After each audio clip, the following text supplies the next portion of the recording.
사순절의 첫 주일입니다. 또 특별히 학원 선교 주일, 또 장학 주일로 지키고 있습니다. 사순절은요, 그리스도로 오신 예수님을 묵상하고 또 주일을 뺀 40일을 그리스도인으로서 성숙한 마음으로 지키는 주일을 말합니다. 그래서 앞으로 매일 묵상할 수 있도록 책자를 준비해 두고 있습니다. 그리고 문자로 여러분들에게 또 보내드릴 겁니다. 오늘은 학원 선교에 대한 이야기도 준비했습니다.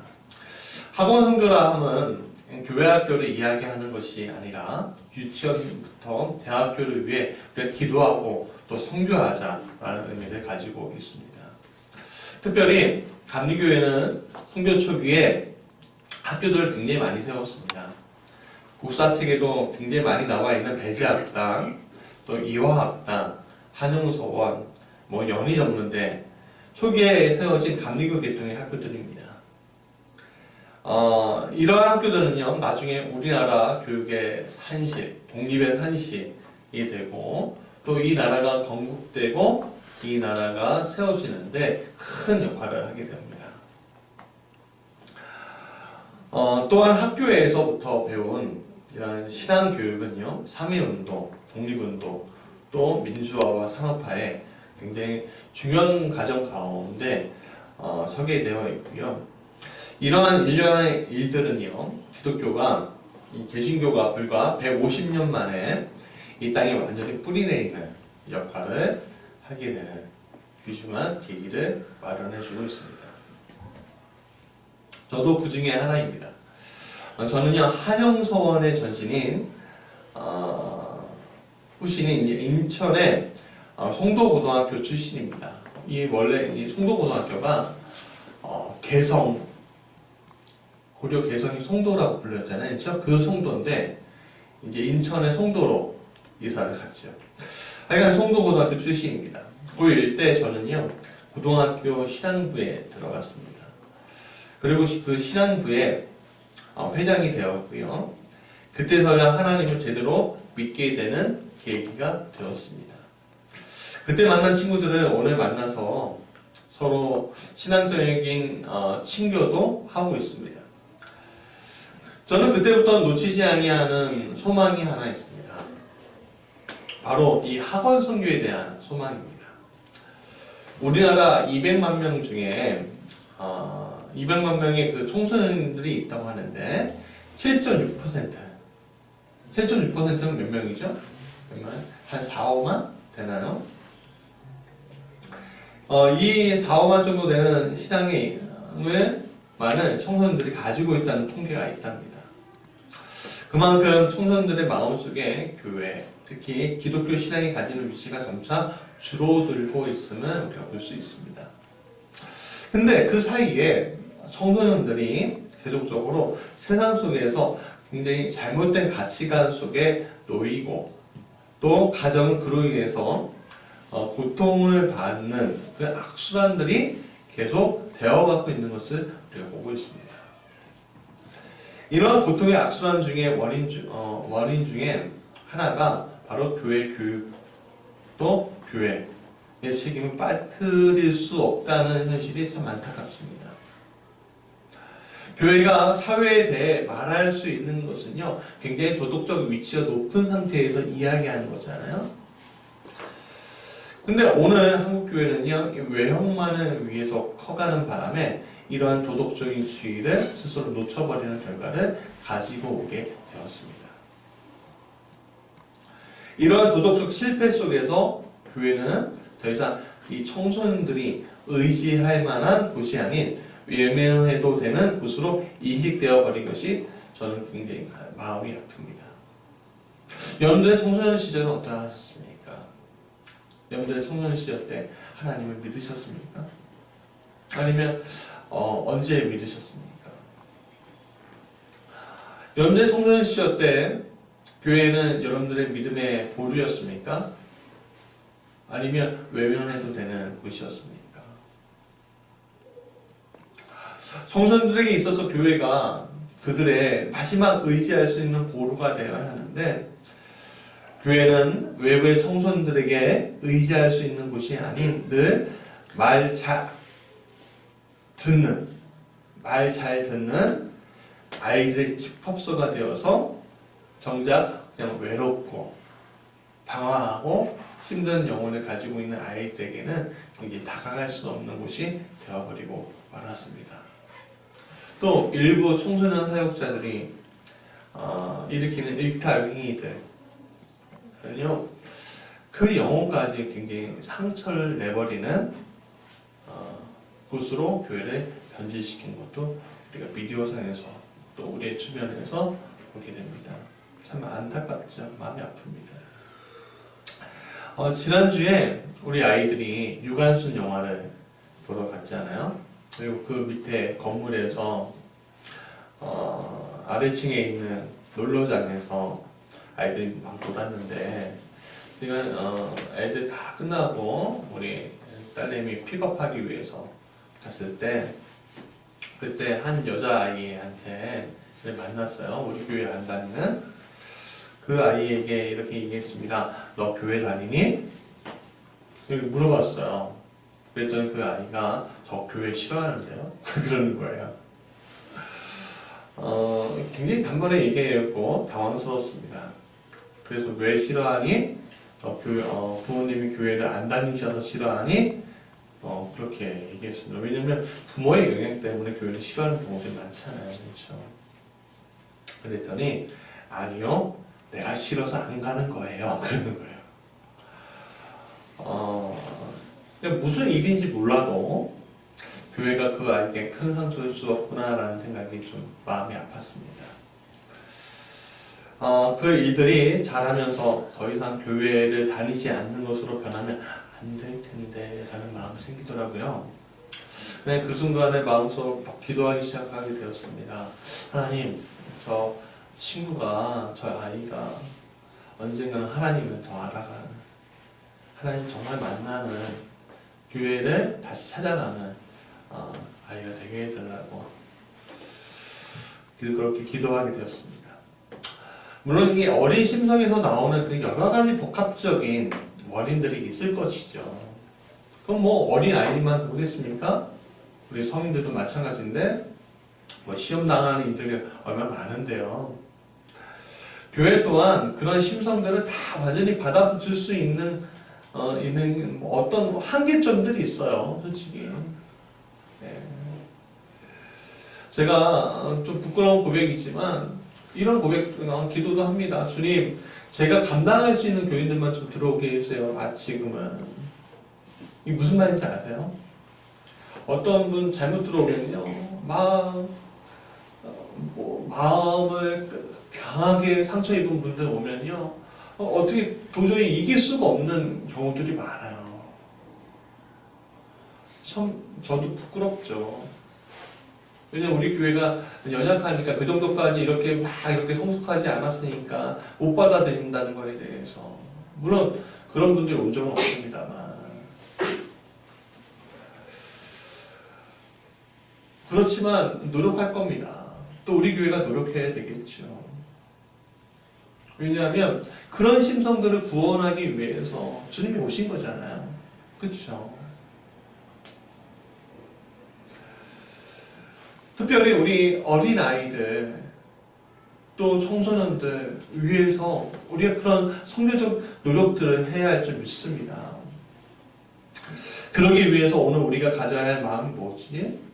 또 실천해야 하는 것이 무엇일까? 오늘 본문을 바탕으로 하나님이 주시는 마음을 좀 같이 나눠보자 합니다. 같이 읽어볼까요? 시작. 우리의 희생이 필요합니다. 오늘 본문에서 히브리서 기자는 이렇게 예수님을 표현하고 있습니다. 우리 12절 한번 보실까요? 염소와 송아지의 피로 하지 아니하고 오직 자기의 피로 영원한 속죄를 이루사 단번에 성도에 들어가셨느니라. 이 말씀은 속죄를 위해서 예수님께서 구약의 제사법처럼 다른 동물에게 그 죄의 문제를 전가시키지 않고 오직 자기의 피로 우리를 위해서 영원한 속죄를 이루셨다. 말입니다. 쉽게 얘기하면 우리를 위해서 희생해 주셨다. 자기 자신을. 그런 얘기죠. 이것은 오늘 우리에게 있어서 굉장히 여러 가지 시사하는 바가 큽니다. 특히 오늘 이 청소년 교육, 어린이 교육에 대한 이야기 나누고자 하는 데 있어서 굉장히 중요합니다. 왜냐하면 첫 번째, 같이 읽어볼까요? 시작. 우리 자녀의 신앙 교육을 다른 사람에게 미루지 마라. 우선은 우리 자녀들을 책임지는 문제에 있어서, 특히 신앙적으로 책임지는 거에 있어서 책임은요, 목사나 어떤 사역자나 주변에 있는 사람이 아니라 내 책임이라는 사실을 우리가 가지고, 부모인 내 책임이라는 사실을 우리가 가지고 있어야 한다는 겁니다. 신앙교육의 기본은요, 바로 부모에게 있으면 우리가 인지하고 있어야 돼요. 부모의 신앙이 좋으면 자녀의 신앙이 좋을까요? 나쁠까요? 대부분 좋겠죠. 대부분. 예를 들어서 우리가 말하고 쓰는 언어가 좀 욕도 들어가 있고 뭐 좀 잘못된 언어고 좀 사람을 괴롭히는 언어고 그런 언어를 쓰고 있으면 우리 자녀가 그것을 그대로 본받지 않을까요? 본받을 겁니다. 어느새 내 언어가 그 아이의 언어가 되고 있는 것을 우리가 보게 되고서 화들짝 놀라겠죠.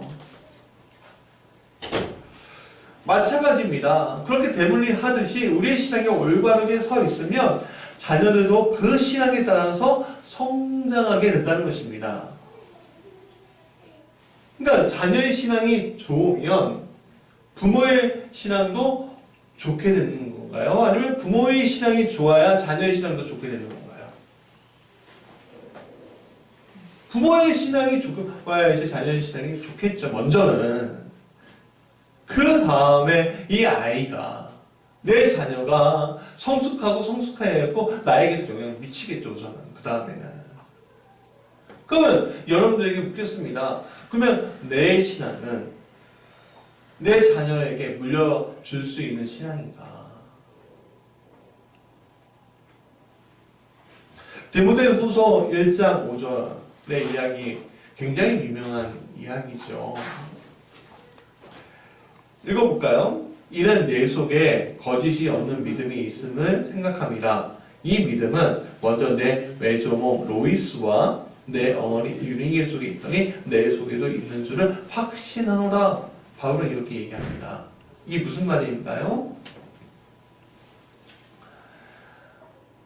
내가 너를 보니까, 그러니까 바울은요, 디모데를 너무너무 사랑했습니다. 너무너무 사랑했지만 자기 아들처럼 사랑했습니다. 그러나 그 사랑이 자신이 물려준 신앙이 아니라 애초부터 부모인 또 조부모인 이 로이스와 유니게 속에서 나오는 신앙의 바탕이라는 얘기입니다. 그것을 바울은 인정하고 있는 거죠. 제가 아이들에게 고백하는 방법 중에 하나가 이런 것들이 있습니다. 뭐냐면, 아빠가, 안규야, 아빠가 제일 사랑하는 게 누구지? 아이들 눈을 바라보면서 얘기합니다. 그러면은 우리 아이들은 이미 이제 압니다. 어떻게 얘기했냐면 나라고 얘기하지 않습니다. 하나님이지 그렇게 얘기합니다. 실제로요. 그 다음에 사랑하는 게 누구지? 엄마 이렇게 안 합니다. 할아버지 할머니지. 또 부산에 있는 할아버지 할머니지.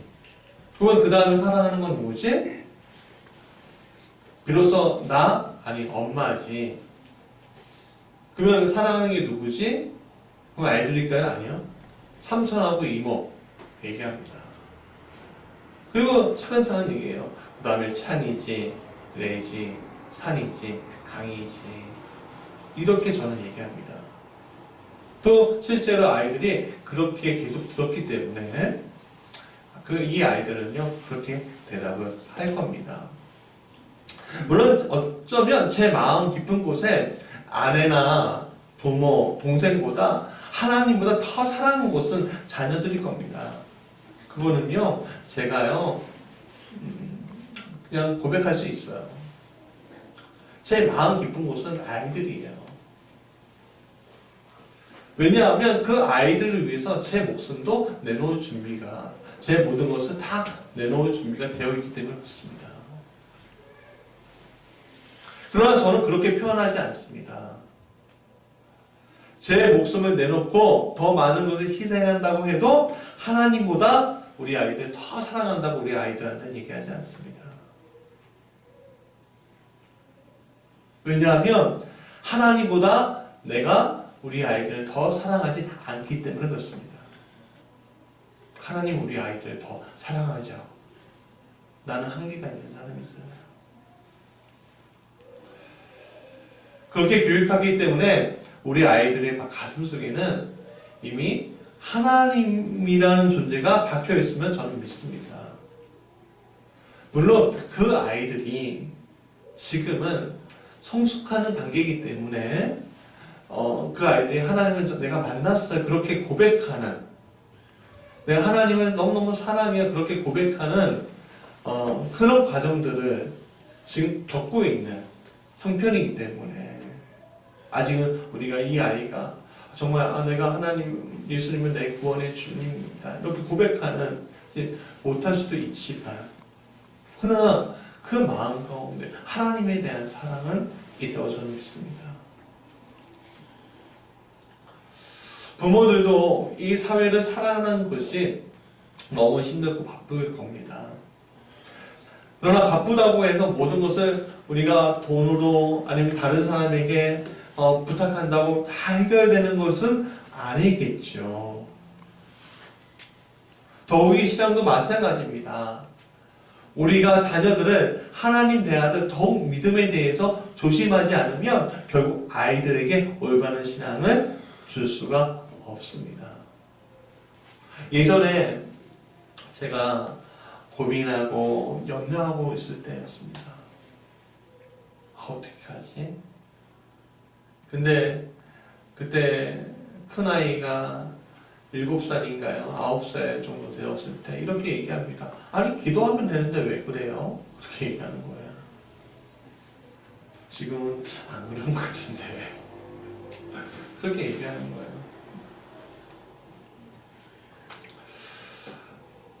오늘 우리의 염려와 우리의 불안은요, 어쩌면 우리 아이들에게도 같이 갈 수도 있습니다. 근데 그럴 때일수록 우리에게 필요한 것은 뭐죠? 하나님에 대한 더 큰 확신, 믿음일 겁니다.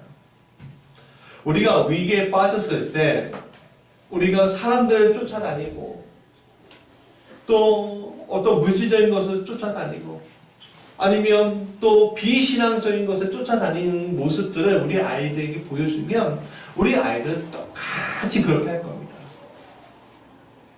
그러나 내가 위기에 있고 불안하고 염려가 날 때 내가 하나님께로 달려가고 골방으로 가고 기도원으로 가고 내가 예배당에서 기도하고 눈물 흘리고 또 하나님 의지하고 그럴 때 우리 자녀들은 똑같이 그렇게 나중에 커서 넘어지는 그 순간에 있을 때 그렇게 하겠죠. 저는 그렇게 믿습니다. 그러면 우리의 신앙보다 우리의 자녀들의 신앙이 더 좋고 우리 자녀들의 신앙보다 우리 그 다음의 세대의 신앙이 더 좋고 크게 믿음의 가문을 이뤄가는 이들이 될 것입니다. 우리가 바쁠 수 있습니다. 그렇죠. 우리가 정말 아이들 어떤 신앙교육, 어떤 무슨 교육 이렇게 하지 못할 수도 있습니다. 그러나 우리가 그런 염려 가운데, 그런 일 가운데 우리가 좀 벗어나야 돼요. 그 상황 가운데 내가 하나님을 사랑하는 모습들을 우리 아이들에게 보여줘야 한다는 거지. 두 번째 같이 읽어볼까요? 교회 공동체 안에서 자녀들, 내 자녀처럼 돌보는 일들이 필요합니다. 자녀들을 돌볼 때 내 자녀, 당신의 자녀가 아닌 다 내 자녀가 되어야 합니다. 그것은 굉장히 중요한 이야기입니다.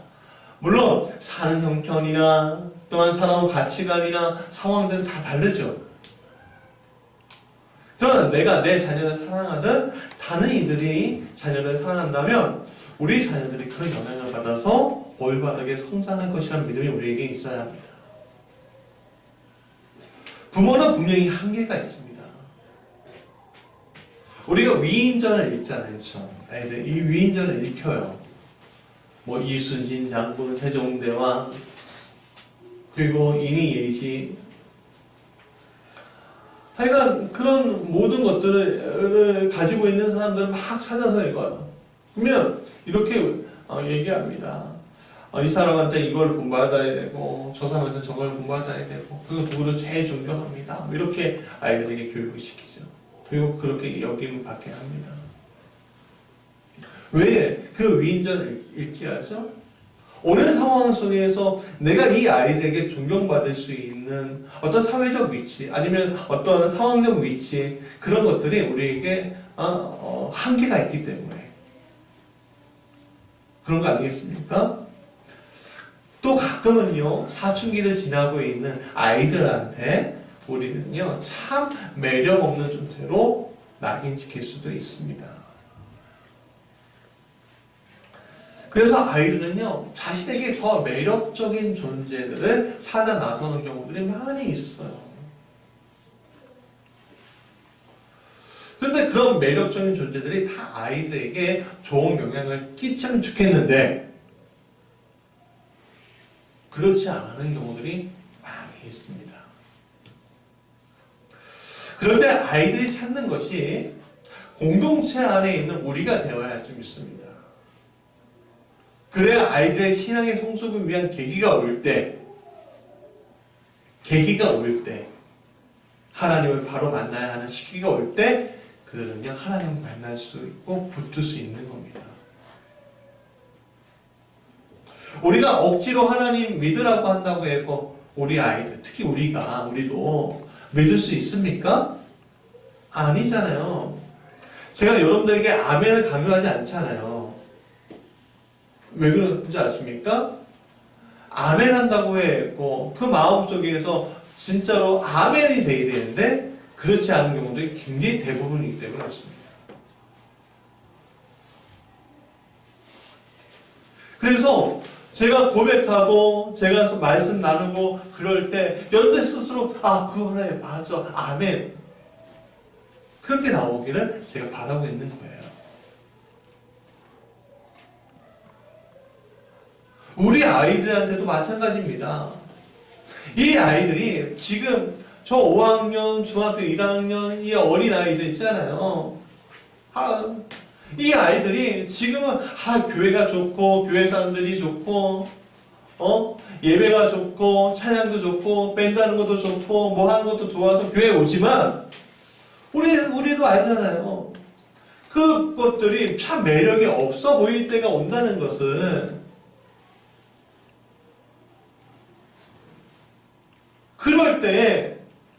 그럴 때 신앙적인 방황도 하게 되고 또 인생에 어떤 방황도 있게 되죠. 넘어질 때가 있죠. 그런데 그때 그 아이들이 누구를 붙잡게 해야 돼요? 하나님을 붙잡게 해야 된다는 거죠. 근데 그것은 누구를 통해서 우리가 그 아이들이 할 수가 있을까요? 바로 우리들입니다. 우리들이에요. 여러분 내 아이를 위해서 희생하는 것은 굉장히 쉽지만 남의 아이들을 위해 희생하는 것은요 쉽지 않은 일일 겁니다. 그러나 그러한 일들이 벌어질 수 있으면 결국 2중, 3중의 신앙의 보호막이 우리 아이들을 위해 작동이 될 거예요. 예를 들어 우리 자녀들 목사 자녀라고 했고 저 아이들이 방황하지 않을까요? 고생하지 않을까요? 넘어지지 않을까요? 그러지 않았으면 좋겠습니다만 제가 살아보니까 그런 경우들이 비일비재합니다. 제가 아무리 도덕적으로 훌륭한 위치에 있다고 해. 그 자녀들이에게 그것을 다 이해해 준다는 보장이 없어요. 근데 그럴 때 나하고 좀 다른 환경과 상황 가운데 이겨온 여러분들이 우리 아이들의 보호막이 되어줄 수 있는 거 아니겠습니까? 마찬가지로 여러분들의 아이들도 제가 보호막이 되어줄 수 있는 거 아니겠습니까? 또 우리 성도들의 가정들이 우리 아이들의 보호막이 될 수 있는 거 아니겠습니까? 지나가다가 우리 아이가 우리 성도들의 아이가 다른 아이들한테 괴롭힘 당하고 있으면 우리가 지나가다가 그것을 보고 그냥 지나가고서 말겠습니까? 보호막이 되어주겠죠? 우리가 그래야 한다는 겁니다. 제가 경험했던 교회학교 선생님들이 생각이 듭니다. 그 교회학교 선생님들은요, 이제 본교회 장로님이 다 되셨습니다. 저는 그분들의 사랑을 잊지 않습니다. 우리가 뭔데 자기 돈 각출해 나가면서 아이스크림 사주고, 맛있는 걸 사주시고, 그런 이유가 없는데, 좋은 얘기 해주시고, 때로는 달려와서 도와주시는. 근데 그 사람은요, 제 아버지, 고 이금환 집사님이 청년부장으로 그 교회를 섬길 때, 가르침을 받던 청년들이었습니다, 그분들이. 그것이 돌고 돌아서 나에게도 오고, 또 그 사랑이 저를 통해서 또 다른 이들에게 전해지는 계기가 되었던 거죠. 세 번째, 같이 읽어볼까요? 시작. 사회 안에서 시장적인 희생이 필요하다. 내 자식이 중요하듯 우리 교회 공동체의 자녀들이 중요하듯 사회 안에서 만나는 이들에게 우리의 믿음과 높은 도덕적 정지를 우리가 보여주어야 한다는 얘기입니다. 사회는 돌고 돈다고 하잖아요. 누구죠? 전인권 씨였나요? 돌고 이거 있잖아요. 돌아요. 도는 거는 불교적 용어로 윤회라고 이야기하는데, 하여간 오늘 우리에게 어떤 사건들이 일어나면 그 영향을 받아서 다른 이에게 그 사건들이 미쳐지고, 그 사건들은 결국 또 다른 이에게 가고 결국 나에게 돌아오게 되는 것들을 우리는 경험할 수가 있습니다. 오늘 내가 끼친 일이 나중에 나에게 돌아오는 것은요, 흔히 볼 수가 있어요. 가장 대표적인 게 뭐죠? 투표하는 거 있잖아요, 투표. 여러분, 우리가 대통령 선거할 때 투표하고, 국회의원, 시의원 투표하잖아요. 이번에 우리 둘째가 하는 오케스트라, 차량이 운행이 안 되는 거예요, 한 달 동안. 갈 수가 없는 거잖아요, 이 아이가. 왜 안 되냐 했더니, 국가에서 예산이, 쉽게 얘기하면 잘렸대요. 그래서 시 예산하고 같이 하는 건데, 한 달 동안 안 되게 됐대요. 그래서 방법을 좀 찾아봤죠. 근데 제가 저번 지방선거 때 제가 기도해 주면서, 섬겼던 시의원이 계셔요. 그분이 시의장이 됐어요, 이번에. 이름은 밝힐 수 없지만, 찾아보면 나옵니다. 그분한테 전화했죠. 이런 상황이 있습니다. 그랬더니, 그저께 연락이 딱 왔는데, 월요일부터, 차량 운행이 된다는 거예요. 전화해봤죠. 그랬더니 그 문제를 해결해 주셨더라고요. 기포시 차원에서. 그러니까 제가 제 아이가 하고 그 아이를 통해서 제가 그 도움을 받지 못할 수도 받을 수도 있는 상황이지만 그런 것들이 계속 돌고 영향을 끼쳐오고 결국은 제 아이에게 그 영향이 가는 것도 우리가 보게 되는 거죠. 여러분, 우리가 희생하고 도우면요 언젠가는 나에게 돌아온다는 확신을 우리가 가져야 합니다. 그러면 희생하고 돕는다는 얘기는 뭡니까? 대가를 원한다는 얘기입니까? 내가 대가를 원해서 희생하고 돕는 겁니까? 아니죠. 내가 대가를 원해서 희생하고 돕는 거는 돕는 게 아니죠. 대가 원하는 거니까. 뭐야? 그건 딜이죠, 딜. 교환이죠. 그러나 희생을 돕는다는 것은 어쩌면 기독교 신앙의 가장 기본적으로 채워지는 겁니다. 물론 기독교 신앙이 아니어도 이게 진행된 이야기지만 그럼 우리는 이것을 완전한 확신으로 가져도 됩니다. 왜냐하면 하늘에 계신 우리 아버지께서 이미 보고 계시기 때문에 그렇습니다. 마태복음 25장에 35절부터 40절까지 이런 얘기가 있습니다. 내가 줄일 때 너희가 먹을 것을 주었고 목마를 때 마시게 하였고 나그네 되었을 때 영접하였고 헐벗을 때 옷을 입혔고 병들었을 때 돌고 왔고 옥에 갇혔을 때 와서 보았느니라 라고 얘기하셨습니다. 그때 이들이 대답해 이럴 주여 우리가 어느 때 주께서 줄이신 것을 보고 음식을 대접하였으며 목마르시는 걸 보고 마시게 하였나이까? 어느 때 나그네 되신 것을 보고 영접하였으며 헐벗으신 것을 보고 옷을 입혔나이까? 어느 때 병든 것이나 옥에 갇힌 것을 보고 내 가서 배웠나이까 하니니 임금이 대답하여 이르되 내가 진실로 너희에게 이르노니 너희가 내 형제 중에 지극히 작은 자 하나에게 한 것이 곧 내게 한 것이니라 라고 주님 말씀하고 있습니다. 또 이렇게 얘기하고 계시죠. 마가복음 9장 37절 같이 읽어볼까요? 누구든지 내 이름으로 이런 어린아이 하나를 영접하면 곧 나를 영접하며 누구든지 나를 영접하면 나를 영접함이 아니요 나를 보내신 이를 영접함이다 라고 얘기합니다. 내가 남의 자녀들을 내 자녀처럼 대할 때 결국에는 내 자녀가 대접받는 자리에 올라오게 되면 우리가 믿어야 한다는 것입니다.